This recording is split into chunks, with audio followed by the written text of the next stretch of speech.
So with Superman now out, the biggest question is who should play the DCU Batman? Now, a lot of people have been talking about Robert Pattinson's Batman and how he should be brought over to the DCU to be the Batman for this universe, which I kinda like, even though it's a definitely different take than what we expect.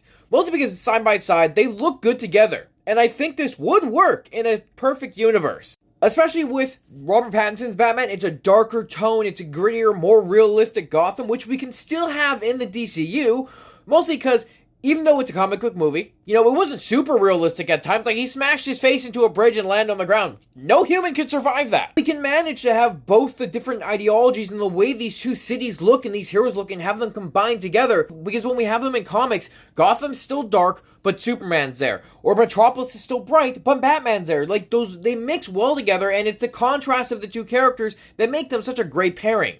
Now, the thing is, too, Matt Reeves' version of the Batman could be prequels to the DCU, especially because the DCU is supposed to be having Batman be older and have Damian in Brave and the Bold. So what we could do, technically, is have Robert Pattinson be Batman, maybe not have Damian yet, but he's getting Damian instead, and he's been around a lot longer, and we just say that he's older. And that way we could still do all the kind of different villains that Batman has, his rogues gallery, and it could still work in a grounded story, but with some of the more kind of fantastical elements. Like, there was talk about how Mr. Freeze might be the villain for Batman 2, which this isn't that grounded. I mean, it's still more grounded than other characters like aliens and stuff, but it still works, which means other Batman villains could.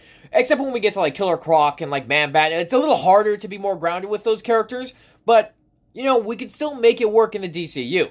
Especially if Matt Reeves gets to tell his story, then have that, and then after the story he's told, it's been in the DCU the whole time. It just takes place before, like, Superman and stuff like that. It's more of a prequel than anything else. Plus, we are getting a Clayface movie, and I'd be shocked if we don't see Batman at least appearing in a silhouette or some sort, because, well, it's Clayface, a major Batman villain. Honestly, I still kind of hope we do get a new actor, even though I love Robert Pattinson's Batman already, mostly because I do want to see the two different takes and see how they kind of do it differently. More realistic, but more fantastical, and then, also with the DCU, we will have the Bat Family, which I'm super excited for. At the end of the day, it could work. They could have Robert Pattinson's Batman go into the DCU, just have it be like a prequel, and then you can start introducing the fantastical elements after Matt Reeves is done.